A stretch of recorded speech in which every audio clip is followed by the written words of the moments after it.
6-year It's term. a 6-year. Whoa. Right. And typically it's a 4-year. So Yeah, that's a long commitment. yeah, Wow. 6 years. Wow. How do you get along with? I'm trying to think. It's Chief Carey.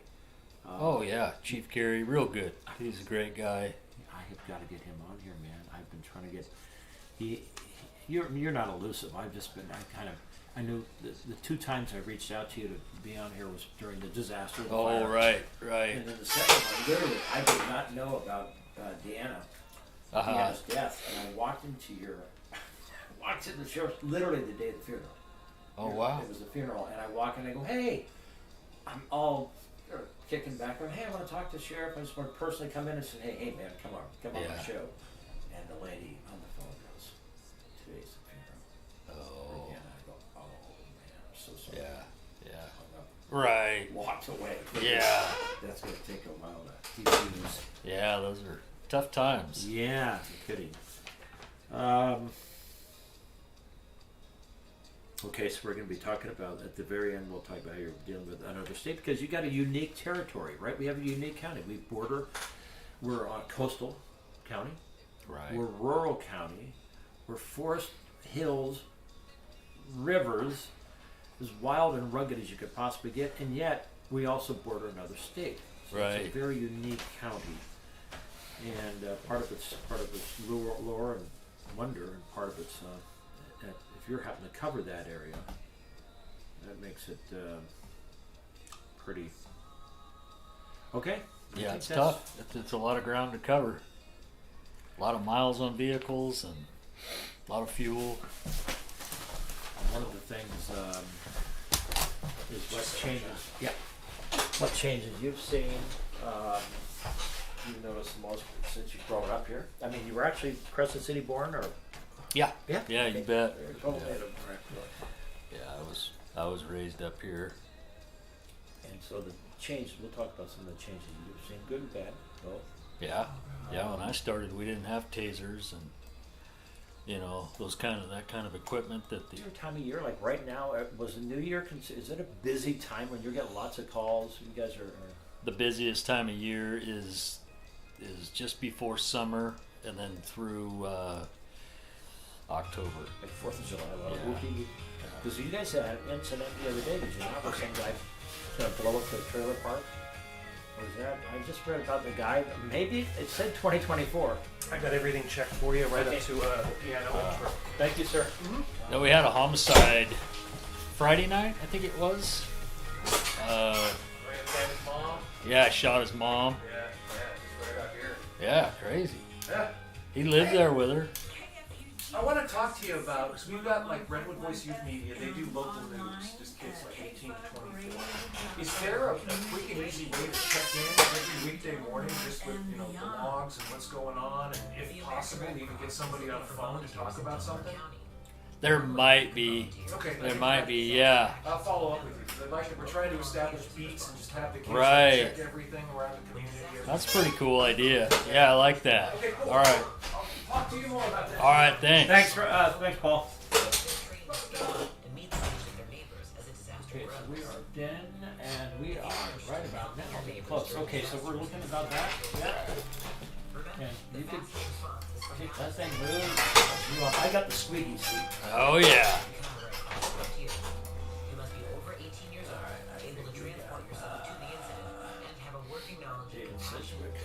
Okay, we're good. We'll have a full hour. It'll go by so fast. My Right. intro is here's my intro takes about a couple of minutes, but then yeah, talk it up as much as you want. I'll guide you. It's all about you here, so I'll guide you. We'll keep it on the pathway. But if you feel like you want to go talk down some other avenue or talk about what you might need here or what would be great to have, Right. here's my intro. Then all that. Sounds good, man. Put my seatbelt on. Here we go. Right. You've been on the radio before, right? Yeah. That's just you and I have to talk.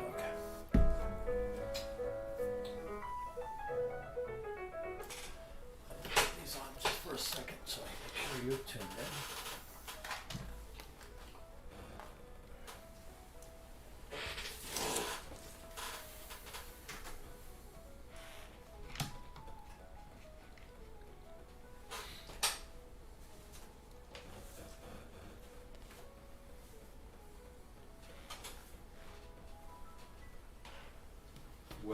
greetings everyone, and thank you to David Sedgwick on that piano intro that I have week after week here.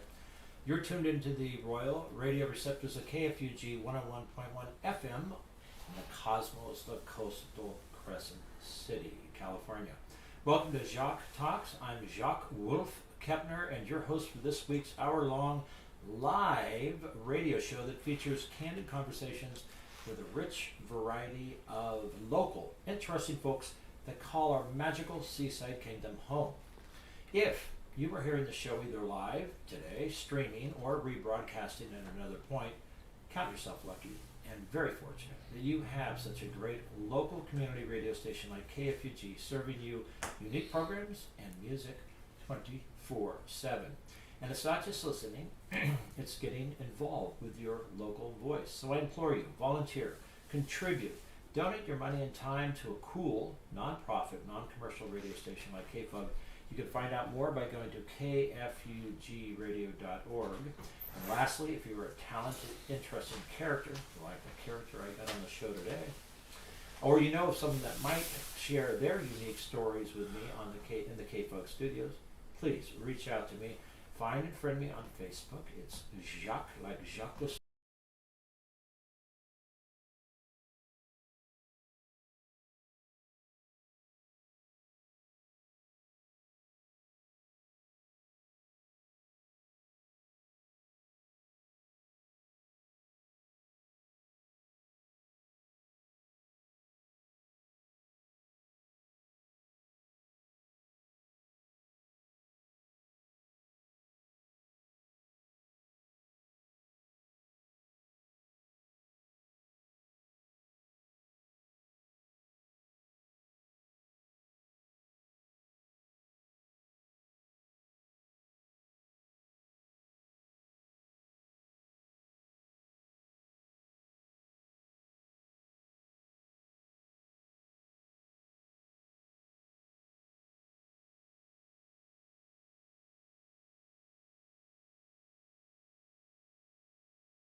Delaware County. There you go. Were you a good student? Well, fair enough. Okay, fair enough. But you went to Redwood College of the Redwoods. Yeah. You're a graduate from Del Norte, that warrior. You're a warrior. Yep. Okay, so you were born and raised in this area, regional area.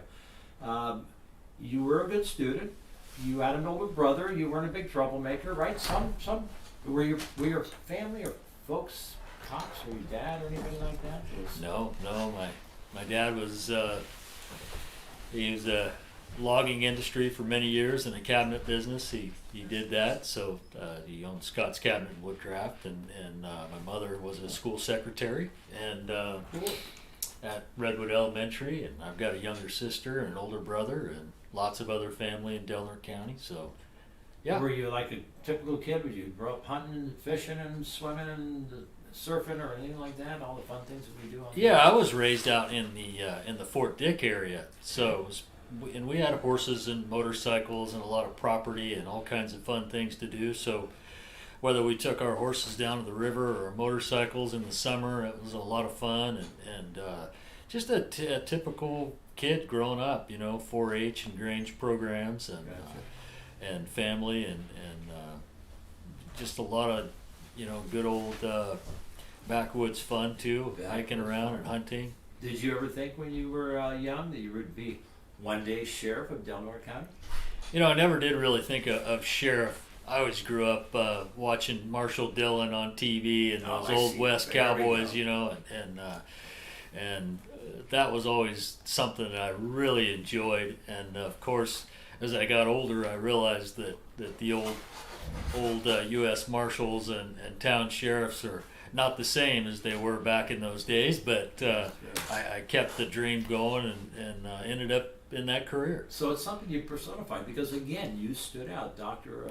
Gigi and I were at that town hall, and we looked over. We said, "Oh, who is that guy?" I mean, you were just kicking back, boots on, no bulletproof jacket. You were everybody else. All the other cops were, heavily. They were all suited up.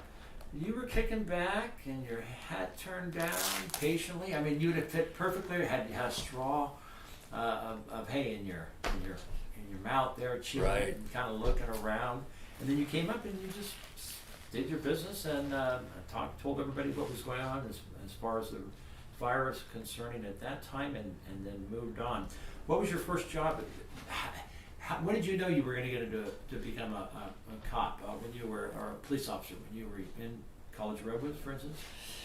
Yeah, and that's I just with the cowboy hat. That is kind of a lifestyle that I still live. My daughter's in California high school rodeo, and we still have horses and all the whole bit. So that's kind of a life that I still live, and that's the interesting thing about the cowboy hats is that when we go out on snow rescues or winter heavy rains, the deputies always kind of look at that cowboy hat and see the rain draining off either end, and Right.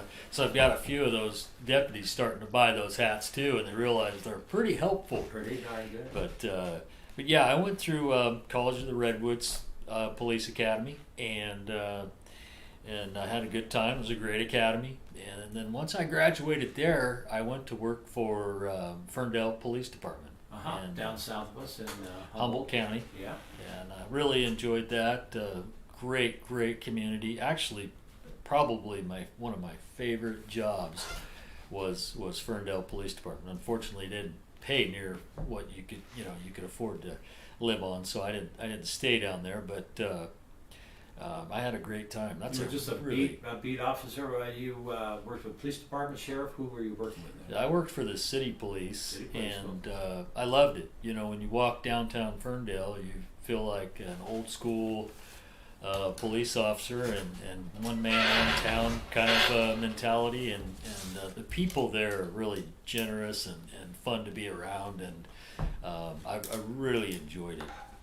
Let's go down a quick checklist here. So, how old were you? 46. 46. Okay. Family. You said you got a daughter, right? Yeah. Married. You got kids and all that stuff. Yeah. Yep. Cool. And then you loved those years as a cop, a police officer. What does COP stand for? Is that an acronym? I think correctional officer. There's all kinds of acronyms for cops, but it started out back in the 1700s, I think, in England, when they would wear the copper badges. I think they called them coppers back then. Yes. That's where all that started. You referred to earlier, you got your first cop job, and Paul laughed, and I thought that was funny the way to look at it. Yeah, I'm a cop. I got my cop job. So Yeah. that was completely different than what you're doing now as sheriff. You're I'm just going to sum it up for you quickly. I mean, you got a lot more administrating to do as a sheriff, right? You're not doing as much on the day-to-day out on the community. Right. The Delaware County Sheriff's Office is roughly 80 staff members total. So you have the sheriff is a constitutional figure, so it goes back many years, and there are mandates within the Constitution that the sheriff covers, and that's typically your jail, your courts, your civil division, search and rescue, and your coroner division. And so those are mandated by the sheriff, and so each county has an elected sheriff to uphold the Constitution. Right on. And so that's an old position. It's constitutional, like you said. You're elected, right? You're not appointed. You were elected, and how did that come about? You were elected when, and how long have you been sheriff? Well, I started, I think it was March of 2023. I was going to run for sheriff and had planned to do so, and had pulled papers to do so, but we were absent a sheriff at that time. Sheriff Apperson had resigned, and Sheriff Waltz, that situation had gone on, and he had left, and then the Board of Supervisors asked me if I would come in early. It was about 6-7 months early, and step in as an appointed sheriff. So I came in early. So I've actually been in office, appointed and elected, a little over a year and a half now. And overall, you like it? I mean, it's I love it. I love the people of Delaware County. I love that I know them, that I can relate to them, that I can help them. And knowing people makes a huge difference. And it's also really fantastic knowing that if I ever had a major problem in Delaware County that I couldn't deal with, I know that there's plenty of local people that would step up and help. Amen. And Cool. I love that part. Cool. That is cool. We are here. I would be remiss without saying we're here on January 3rd. This is a live broadcast of Jacques Talks with Sheriff Garrett Scott. And I'd be remiss without saying, what was the New Year's like? Was it a busy time this past week? This was probably the best New Year's I have ever been through for law enforcement. The sheriff's office had 2 calls for service. Wow. The entire night.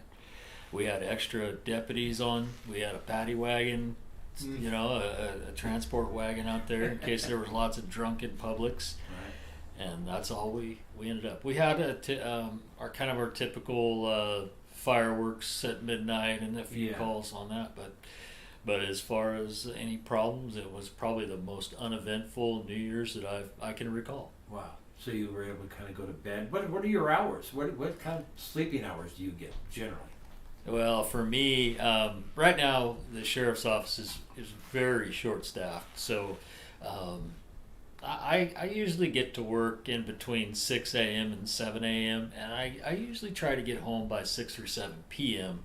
But I do work Saturdays quite a bit. I cover different shifts if we're short-staffed, and then of course any major incident I respond out. Right.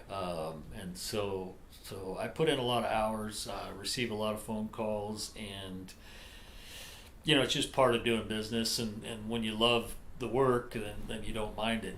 Right. You know, so it's good, and we're making a lot of progress for the sheriff's office, a lot of good things happening, and it makes you feel good to see those things go on. So you've been on the job. Okay, good to hear that New Year's Eve was quiet. Doc and I drove back we were up at Brookings, and we drove back from at 12:30. And the roads were, the corridor, right, from Brookings down here, the 101 shot, there was not many people at all. Never Right. saw a cop. I predicted, I said, we're going to see at least 2 or 3 CHPs. Right. Nobody. Wide open. Wide open. Yeah. Just cruised it right on down. You've been on the job for a year and a half. You mentioned to me earlier, pre-show, that you have a 6-year term as sheriff? That's right. Typically, normal terms are 4-year terms, but the last legislative session, they changed the state of California changed the district attorney and the sheriff to presidential election times. And so what that did was that created a 6-year term, this go around only, for the DA and the sheriff. Right. I wasn't sure when your term was up, and so I asked you, are you going to run again? You get another, 5 years? 5 years. 5 years to decide. Right. 4.5, 5 years. What a trip. Tell me, since you have grown up here all your life, what you see Crescent City today, New Year 2024, and what you saw it growing up, how has it changed? I mean, is it a really vastly different place to live now, a different community, or is it pretty much the same as when you were a kid? When I was a kid, of course, there was a lot of different dynamics because the logging industry and the fishing industry was really going full board. So there was a lot more timber fallers and construction and fishing vessels and a lot of those kind of things going on. And once things sort of started to change, one of those big changes was Pelican Bay Prison coming in. Yeah, that's right. That did bring change to the area, and of course, whether that was good timing or not, I don't really comment too much on that, just because of the fact that I know that the timber industry was kind of going downhill at that time, and the fishing seemed to be going downhill as well, and but that did bring Pelican Bay did bring a lot of new families to town and a lot of new people. So some of those dynamics changed a little bit. A few more stores and bigger stores like Walmart, things like that, slowly came in, and so some of those changes happened, and that brought in more people to work in those stores. The hospital got a little bigger, Sure. and so forth. The crime rate has typically stayed the same over the past years, as opposed to there are some new dynamics to Delaware County, not really new just to our area, but statewide that's going on, especially with rural sheriffs and the drug problem. Yeah, and those kind of things. But and of course we're dealing with the homeless situation right now. That's a real problem for every county, and we're trying to deal with that. And I know that people are very frustrated with that. And it's a really, really complex and difficult situation to deal with.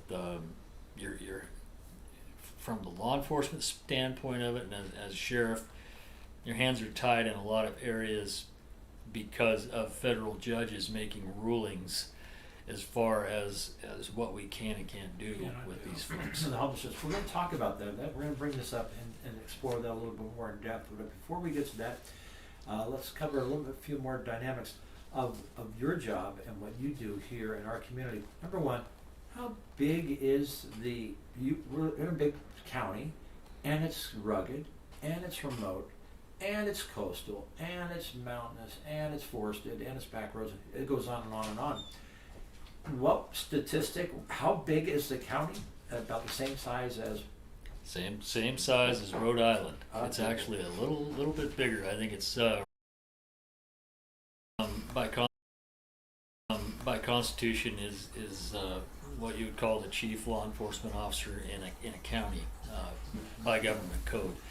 And so your city police, they're designed for city limits, and so I think the city limits is about 1.7 square miles, something like that. I'm not 100% sure.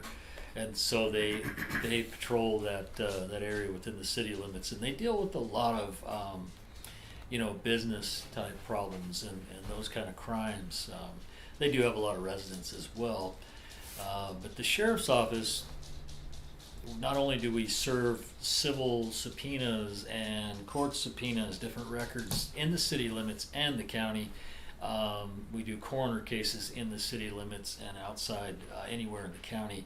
There's a lot where we kind of overlap where we are in the city limits quite a bit. We do offer those services, and in fact the residents of the city vote for the sheriff as well as the county residents. So but the city police the city has their own police department, and I've always been told the design of the city police, and I worked there for almost 18 years for Crescent City Police Department, was a lot of the business owners in Crescent City wanted protection in the city, and there was a lot of bars and different establishments when Crescent City was established, so they wanted to establish their own police force.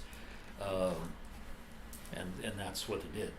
They incorporated it and created a police force and the fire department and so forth. And so the county sheriff does, and we go clear to just beyond the Klamath River, the Oregon border, both near Brookings and Yasky, and I mean, you left right here from the K-Funk studio, just a mile up from the coast on Elk Valley Road, and then had to drive all the way to the extreme east. It's a good 30, 40 minutes. I mean, that's if you're Sure, you bet. That's if you're pedaling it. Right. Pretty hard. It is. It takes a long time to get places, and you deal with traffic and Yeah. everything else. What's the latest on the road? I haven't been on 199 since the fire. Is it wide open now? What's happening there? It's been off and on. It's they're having a few slides here and there that they're getting cleared, but I'm told that it's fairly clear. There's always that warning that's given out by Caltrans to keep an eye on things before you travel to make sure that it is open. But sounds to me like they're doing a pretty good job of it. So you're overlapping a lot of stuff here. You've got the Crest City Police, which I'm amazed you were there 18 years. So you were, how long were you in for, Jack? About a year. A year and a Yeah. half. Okay. Yeah. You came here. You were here 18 years, and now you're sheriff. So you have overlap by CHP, right? They have a field office here. Mm-hmm. You got Right. PD. You got the sheriff department. Which one trumps is? I mean, do you work well with the CHP, for instance? How do you work with the CHP? Got a good working relationship. We work very well with the CHP. A lot of the CHP guys. Hey, Ralph. Hey, a lot of the Ralph. CHP Here to shake hands. folks are local folks that grew up here as well, and just really a great bunch of people. And the highway patrol is designed for the state highways. That's the design of it. Any kind of problem on the state highways, which includes Highway 199, 101, and it's amazing how many vehicles travel through Delaware County. Some years ago, I was doing a traffic survey for some grant funding, and I looked online, and 14,000 cars going north and 16,000 cars going south was the statistics that Caltrans put out for Crescent City alone. Wow. Vehicles traveling through, and so CHP deals with a lot of collisions and DUIs and speeding and road rage, of course, and those kind of things. So they're great. They help us out. We help them out, and glad to have those guys. We had Brandy Gonzalez sit in your seat with the CHP not too long ago. Chief Richard Griffin has been here with us too. Your fleet of vehicles. You drove up in a big truck? What is that thing? That's a Ford F-250. Yeah. Do you always need new vehicles? I mean, are you looking at are you due for a new fleet of vehicles? Because you're putting a lot of miles on them. We do. We put easily, somewhere around 20,000 miles on a car in a year without any problem. Keep in mind that those cars oftentimes are being driven 24 hours a day also, because we're 24-hour shifts, so someone's driving those. And they get a lot of wear and tear because sometimes they're driven pretty fast. They're driven mountainous roads, potholes, a lot of hard miles. So they only last 2 or 3 years, and then we have to replace them. The trucks seem to be holding up the best, and one of the things that's been coming up in the last little bit here since I've been sheriff is that we've dealt with fires, and we've dealt with snow and snow rescues and search and rescue missions, and we need to be able to tow trailers and equipment to get the deputies and staff up to these search incidents or fires and things like that because of our equipment that we need to get up there. You cannot tow the equipment with cars. And then of course we have boats and ATVs and so the trucks seem to be the best solution and when we're trying to get some SUVs also, as opposed to the Dodge Charger cars. And then, of course, the weather concerns here. Weather, you bet. And I mean, you you go on some slick off-grid roads that you might have to respond to. I wouldn't want to be going up there in a regular car with some of the conditions you have here. Are you always hiring new deputies? Are you looking for new deputies for the department? What's going on there? Yeah, the difficulty that I have as sheriff is a big challenge is the pay. The pay is an entry level deputy is about $24.88 to become a full time deputy with the sheriff's office, and that's a hard one because it's hard to retain and it's hard to compete with what's going on with all law enforcement sheriff's departments across the state. Is that there is such a demand for law enforcement right now. Keep in mind, 10 or 15 years ago, there was a huge demand for nurses, and we kind of went through a real challenge with that, and a lot of different medical facilities had to come up with ideas to pay these nurses better because there was demand for them. That's what's going on, and I think teachers went through that as well, but right now it's law enforcement. Not so many people anymore want to do the law enforcement job, so it's hard to find them. And when you can find them, you typically can't keep them because the competition with some of these other counties and cities, law enforcement, are paying such amazing wages that it's hard to blame them for I was on leaving. BART in the Bay Area in San Francisco on the subway system, right, about a month ago, and I'm driving. They got a big sign saying, "Officer," they want BART police officers. Okay, so Right. you're just working for the Bay Area Rapid Transit subway. Medium range manager position cop, so $124,000 a year. That's like wow, that's a lot of money to be a BART cop. So yeah, I can see how the competition and what you're going through is true. I have forgot to mention one other entity. You have mentioned it quickly. We went over it, but you also work with another entity, and that is the Pelican Bay State or prison. Period. What's it like? What's the working relationship the sheriff has with that? And is it? Do I see a sheriff's car, that white sheriff's car, at the hospital quite often? What is that? Do you transport? The white car that you see at the hospital is the Pelican Bay transport team.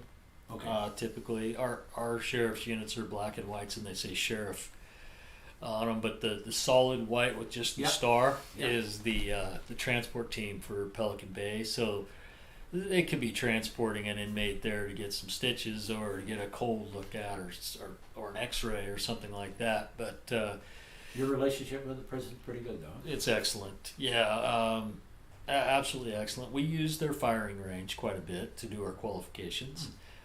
We use their special response team to come out and help us with search warrants and high risk searches and things like that. They have a phenomenally trained team that can do entries and things like that on major incidents. They have a hostage negotiation team. Wow. Cool. Very, very valuable resource, and just some outstanding people, out there. All right, I'll get right back to that. You're at the mid-show time here. It's amazing that already a half hour's passed. It's the quickest half hour ever. Thanks for tuning in to this week's live radio show on KFUG 100.1 FM in Crescent City. I'm Jacques Kepner, and the host of Jacques Talks every Wednesday from 1 to 2, where we talk with talented, unique characters that call our magical coastal kingdom home. Let's get right back to find out more by going to kfugradio.org. Okay, keeping that up, so you work well with the CHP, you work well with the city. I guess your grounding in 18 years with the city was good because so you have a good relationship there, CHP, Pelican Bay. So you got all these entities that overlap with one another. And then I gotta talk to you a little bit about this last summer in 2023. It's now 2024. Was the fiery disaster we had here in Del Norte County. Have you tell us a little about your take of it? What was it like? Have you ever seen anything like it? What was we were just this huge influx of people were coming in. What was it like dealing in the community at that solid month and beyond? Yeah, I think that fire was taxing on Del Norte County in every way possible. From the fear of the fire burning homes to the power outages and everything else that came with it, and then the influx of people that came here, and the hotels were booked, and there was a lot of dynamics that came with that, I think that was probably my biggest concern, was just seeing the local people and the fear that they could lose their homes, and that fire was traveling so fast and it was so dry that you know, it was really difficult to have to evacuate those folks, and you probably know, but I was able to reach out to all kinds of different sheriffs throughout the state to bring in more deputies to help. Yeah, they were here from everywhere. Right. Fire trucks from everywhere. All these different counties and distant cities. It was a really taxing situation, and I, you know, from my standpoint, I was able to put together an incident management team and deal with things on our end, and worked real closely with U.S. Forest Service and CAL FIRE and different groups, the Emergency Operations Center here in town, and you know, it evolved into just a huge incident. You know, especially with the power outage, that really that's when Crescent City, the town, actually was kind of hit the hardest, because it was so difficult for everyone, and I think any of the businesses around Delaware County and in town really suffered a pretty big loss on that fire, and so I was glad that we were able to get people evacuated, and that more homes didn't burn, and you know, a lot of off-grid homes did burn. It didn't catch you unawares, did it? You kind of were used to having these kind of disasters in this area growing up here, right? Yeah, growing up here and in my law enforcement career, you know, I've dealt with two different tsunamis, 2009 and 2011, and one more major than the other. But fires, I was involved in the Biscuit Fire back when that went on. I can't remember what year that was, but that was a big fire too.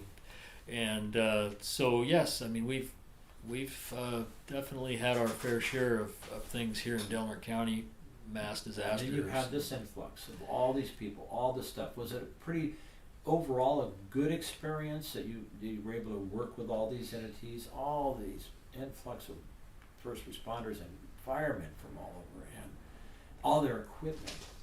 It seemed like it went pretty well. It did. It did go very well. I stayed right there in Gasky the entire time. You know, just my biggest fear was, you know, the loss of homes and people that I know, that I could let them know personally, as opposed to finding out from someone they didn't know if that happened. And then, of course, the protection of their property was one of my biggest concerns, because these folks are evacuated, and that allows burglars to sneak in and start burglarizing these homes. And in fact, we did make a pretty big arrest. Yeah, that's right. I think Chief Griffin was on the show right after that had happened, and he mentioned that. Yeah, and so we've got a trial coming up for that case. I mean, yeah, property damage or looting is considered, I mean, that's one of the worst, lowest Right, yeah. kind of things. What's the worst part of the were you short-handed? Were you up many hours? What was the general, during that time, that disaster? Was it super taxing on you and the department? It was extremely taxing. We were pretty short-staffed at that time still, and I think my incident management team was the undersheriff, myself. I had a captain, Stevens, that was involved. We were both running the sheriff's office and the operations out in the field. So we were able to break that up to kind of divvy up the duties. Then I had a couple of Sergeant McLaughlin and Sergeant Asbury who were assigned to the fire, and so one of them did planning and one of them did operations. And then I had my coroner's assistant, Michelle Green, was there as well, and she was doing a lot of the planning stuff as well. And what happens when you call in these resources, these deputies and different outfits, you're responsible for them. So you're responsible for their housing and making sure that they're not working more than 12 hours a day, and all the paperwork that needs to be done. Not only that, but their safety and their radio equipment, their food. all those things, all those dynamics that fall in place, and if you don't have really, really good help by the closure of that fire, we had quite an incident management team. I had a couple retired guys come in to help me, Bill Stevens, John Maxwell, and Gene McManus, and Gene is a sergeant for Delaware County Sheriff's Department. He actually lost his home in that fire. Oh, so I'm sorry to hear that. terrible situation. Yeah. But and there's more people that I'm forgetting. But you know, it was taxing. I think I was probably sleeping 2-3 hours a day, maybe, just trying to keep up with things. But you know, I didn't mind it. I felt it was an obligation on my part, and you knew it wasn't going to go on forever. So we just stuck with it and gave 110%, and we accomplished quite a lot. Any big lessons learned? I mean, this were to be happening, and we know it's coming again, right? Eventually, not Sure. if, but when. You bet. How are you more prepared today? Just this was a good drill. Oh, absolutely. You can always learn from these things, and the lessons learned is one big area was what kind of equipment that we have. You know, just we were talking about the trucks, the patrol trucks, Yes. and things like that. You know, those kind of things. Our radio equipment. We reached out and got $100,000 from our Measure Our funds to equip our staff with different radios so that they can reach dispatch from these rural locations, and also the assistance that California's OES can provide also is a huge resource to us. They can provide that assistance. They don't necessarily provide funding for it, but Right. So having the emergency preparations on hand is vital, and so those are a lot of the bigger lessons learned there, I think. And it can happen here. It can happen in our own backyard when you don't think of it. Oh, absolutely, You have absolutely. to be prepared for these things. All right, we're going to switch. We have about 20 minutes left. What's up, Ralph? I just want to tell you a quick story. I had a good start to the first of the year. The night the power went out, Yeah. my truck and travel trailer were stolen, my Oh. work truck. And 2 days ago, CHP grabbed it right down here. Guys were working with it. Right on. This is Ralph here talking about your car got My stolen? 1-ton dually work Okay. truck. All right. And it came, and they fixed it all up too. They had it for like 4 months. They put a new hood on it, new mirrors, new lights. Oh, so you did recover it better Yeah. than when they stole it. It's better than when they stole So you it. got it back better than before. Yeah. That's a That's heck of a a deal first. there. That's a first. That's a good story. That All right. is. All Have a right. good day, Ralph. Yeah, all You right, too, Ralph. Sheriff. Take care, buddy. That's the beauty of K-Fun is that we have interruptions. We have dogs in the studio that come in, and you'll hear the crowing of the roosters in the backyard. It's all good. That's the love and the wonder of K-Fun. All right, let's turn our attention to some more serious things. We've got about 20 minutes, Sheriff, to talk about. Back in mid-October, you had to deal with tragic events when one of your deputies, Deanna Esmiel, was killed. Wow. Tragic, one of your own. Tell us what you were thinking and feeling at that time and how you're handling it now. Yeah, those are real difficult situations, and that particular situation was one of our own deputies that was murdered in her home by her significant other, and you know, a lot of things take place, and a lot of things need to happen in order to handle and deal with those situations. Not only do you have a homicide investigation that requires quite a bit of resources, you had an outstanding suspect that we had a pretty good idea of where he was. It was just locating him in the Brookings area, and then of course you have the coroner side of things for the coroner's division, and then you know, you have the sadness and so forth within your office, the devastation of that, and luckily we have 3 sheriff chaplains that are certified in incident management situations like this, and so we just deployed them to communicate with different staff and be available. But that alone is a taxing situation, because not only you're dealing with a homicide situation, you're dealing with a suspect, apprehension of a suspect, you're in the coroner part, you're dealing with the office staff, and then of course you're dealing with funeral and services. Yeah. And you have family of Deanna coming into town, and huge amount of planning, and all kind of within 3 or 4 or 5 days time, having to get those things accomplished, plus worrying about your staff. Yeah, you're in charge of this whole Right. dynamic, right? You're the guy that's saying, "Hey, Sheriff, how are you going to handle it?" You are used to dealing with some pretty bad people. We don't need to know who, what, where, why, and seeing some horrible tragedies and accidents and murders and these kind of things. Do you ever get used to it as a guy, as a man? I mean, you're seeing a lot of stuff a lot of us don't see, other than the movies or whatever. What's it like being a cop and having to deal with this? You don't know what you're going to wake up to that morning. Sure, it is. I mean, the most disheartening situations that for me, and probably most law enforcement, is crimes involving children. You know, typically those are the worst. Emotionally, sometimes it's hard not to react to some of the things that people can do to children.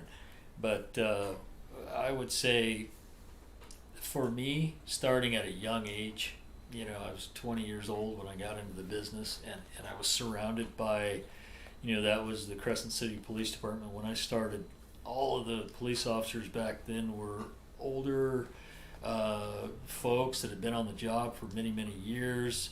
And so I had a really good introduction on how to deal with those kind of things. And so I think it would be different if I were to enter that career right now with a family and with children in your life. You see things differently, as opposed, you know, if you're thrown into that situation. So I kind of got brought into it at the right age and the right time.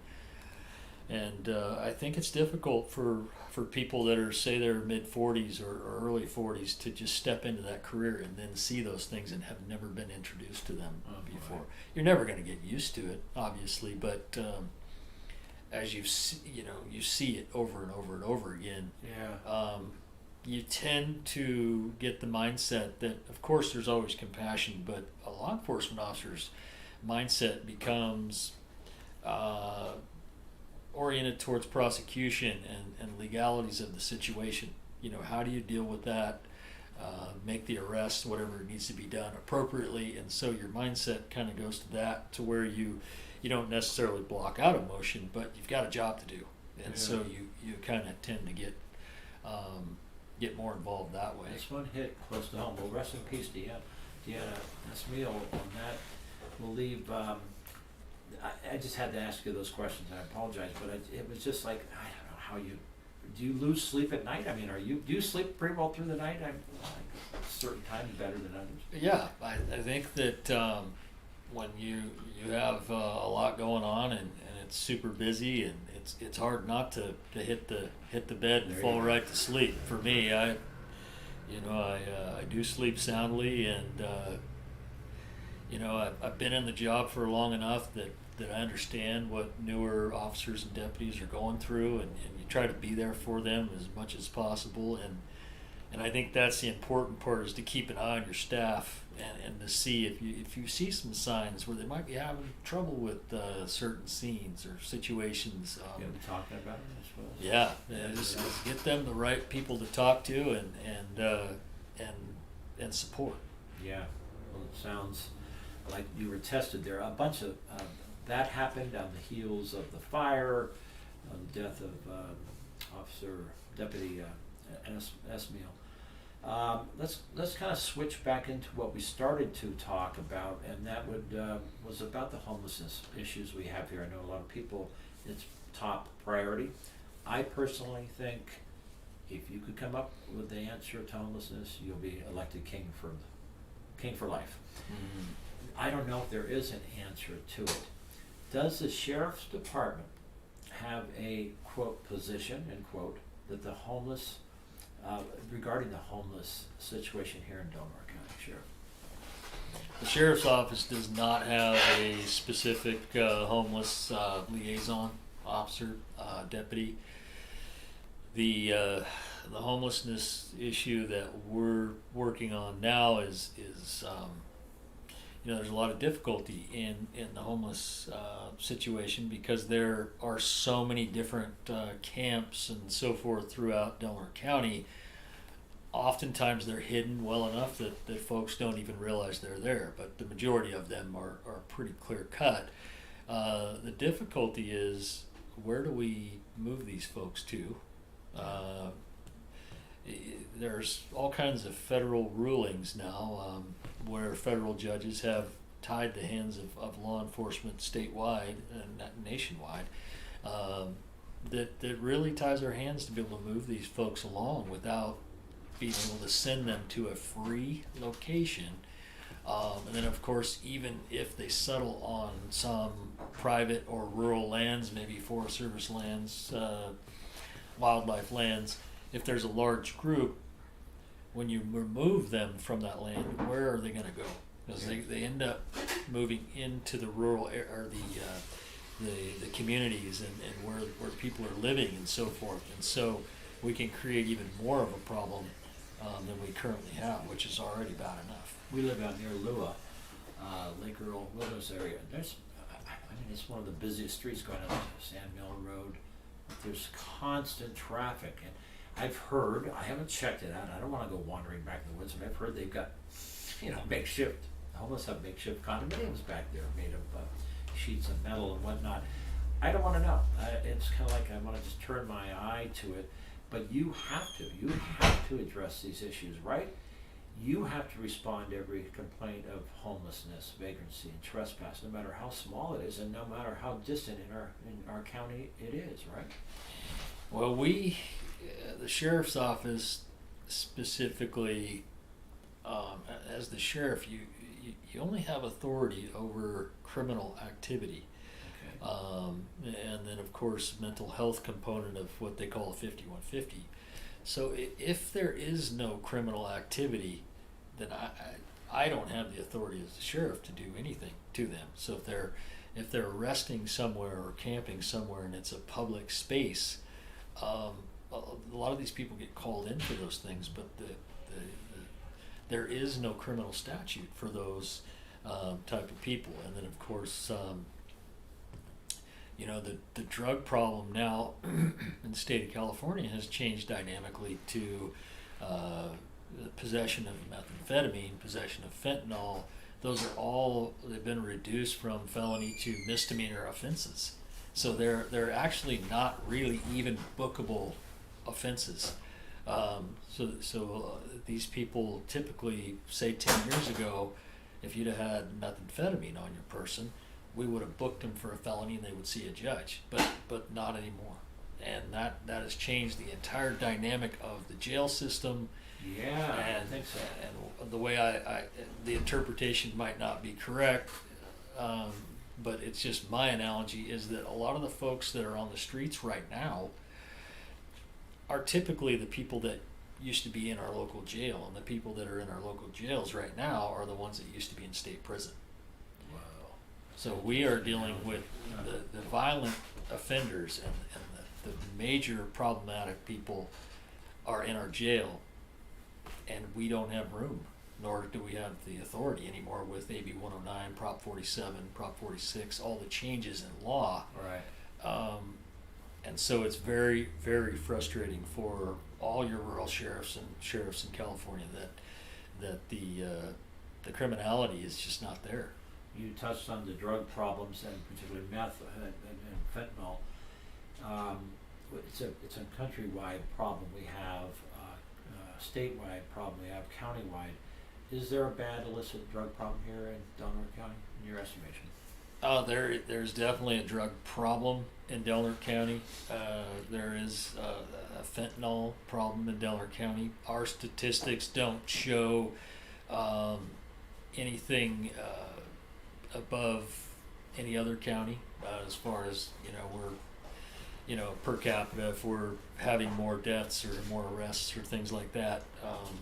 But I can tell you that any fentanyl overdose is disheartening and sad, and we had over 33 last year overdose deaths.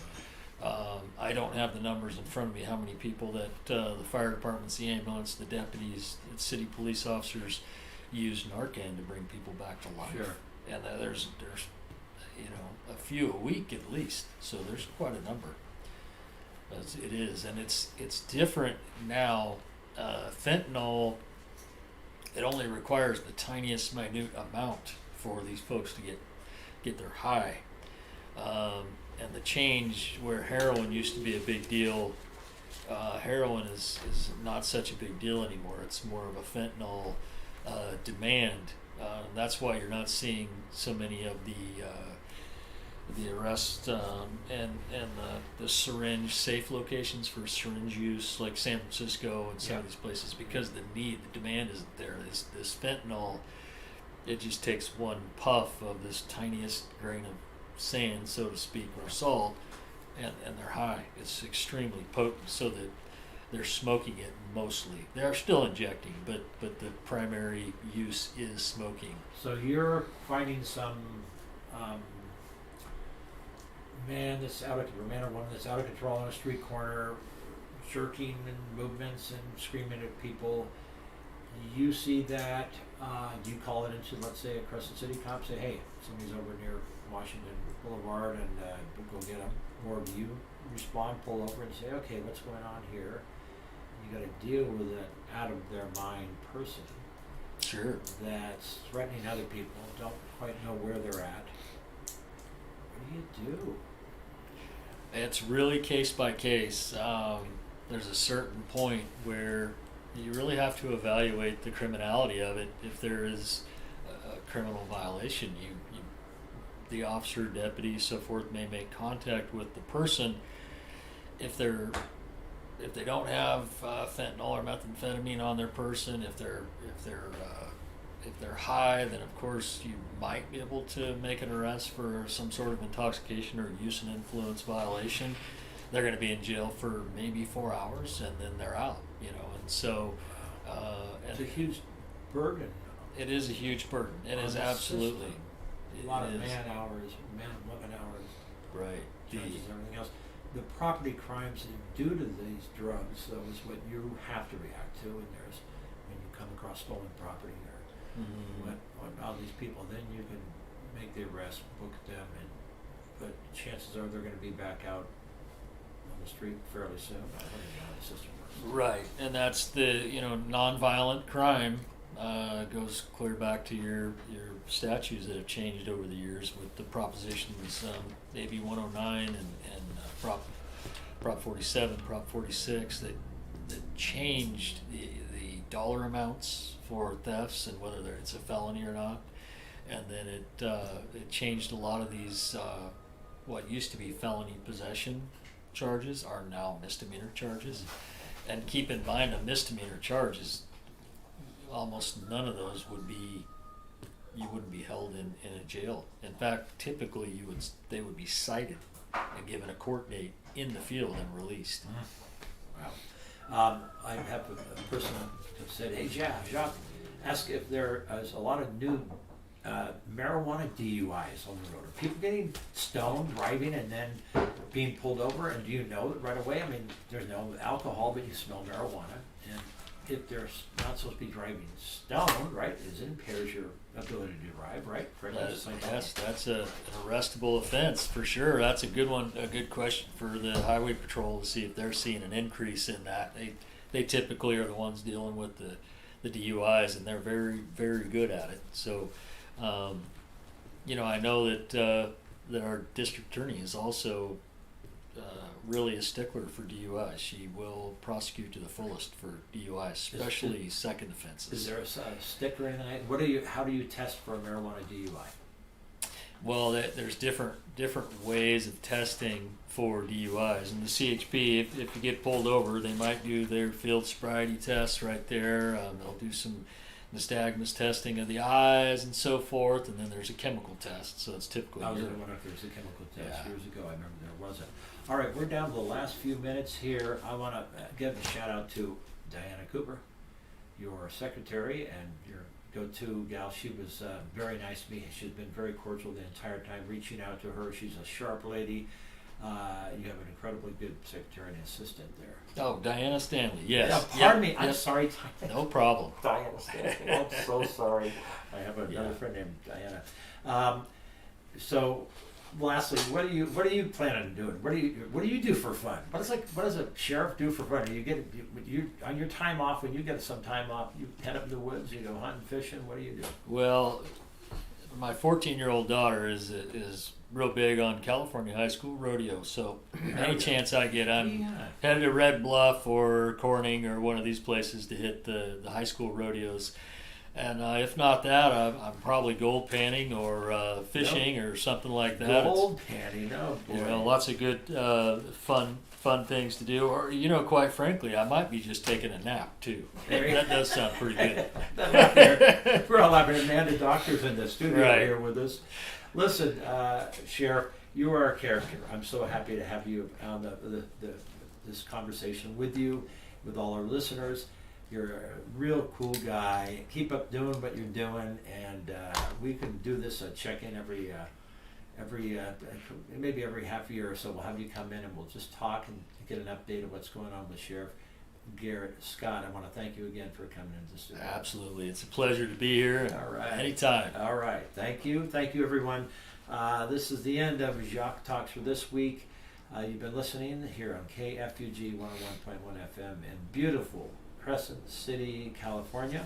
Hope everybody has enjoyed this show. I certainly have. Great guest today. Great talk. Thanks to Paul Kritz, the manager of this wonderful wizardry of a station, doing all the good things that happen. Ralph walking in. Ralph drove off. Look at his car. His truck. Looked pretty good. Yeah. The guys just stole it. He sounded pretty happy about that. Yeah, he's all happy they got it over. Okay, Amanda, are you ready for your show? I was born ready. You're born ready. All I'm right. going to check out right now again. Thank you for tuning Nice to to meet you. Jacques Talks here on KFUG Radio.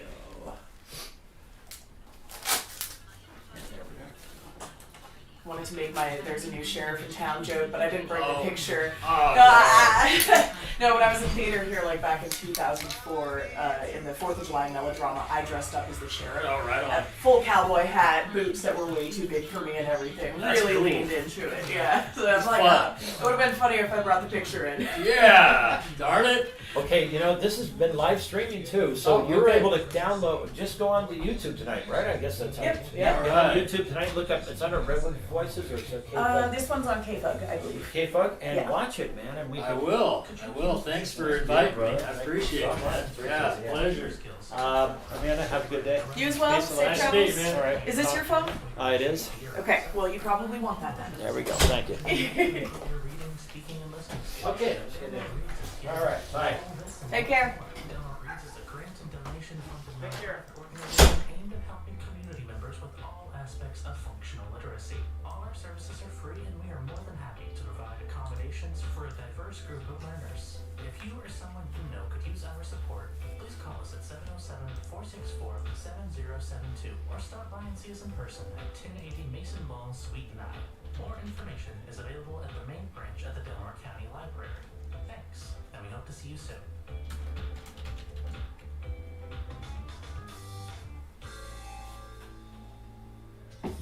Wake up every weekday morning to your daily dose of independent global news, 9 a.m. to 10 a.m. It's Democracy Now! With Amy Goodman. Top headlines, worldly happenings, featured interviews. Celebrate 25 years and counting of hard-hitting journalism every morning.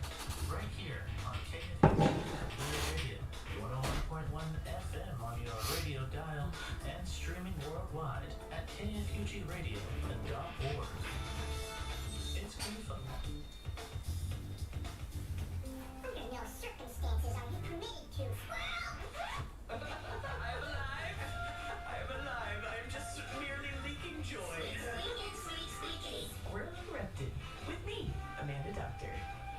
Wednesdays, 2 to 4 p.m., with replays Monday nights, 7 to 9 p.m., here on KFUG Community Radio. Here on KFUG Community Radio. Well, that means it must be that time. Hey, how you doing? This is Squirrel Interrupted, the part of the show where I do what I want, and for some reason they let me. Hey, I'm Amanda Doctor, also known as Gracie, also known as Manna, and if you are just now tuning in, it is time to get squirrely, baby. We just had Jacques and Sheriff Scott exit the premises. I'm not allowed to play the song that I thought would be funny to play under these circumstances, but I did get to make there's a sheriff in town jokes, so that works for me. Good, but you didn't play Who Shot the Sheriff, did you? I wasn't gonna say it. You said it. You just doubted me. Wasn't my idea. Was it? Well, I wasn't. No.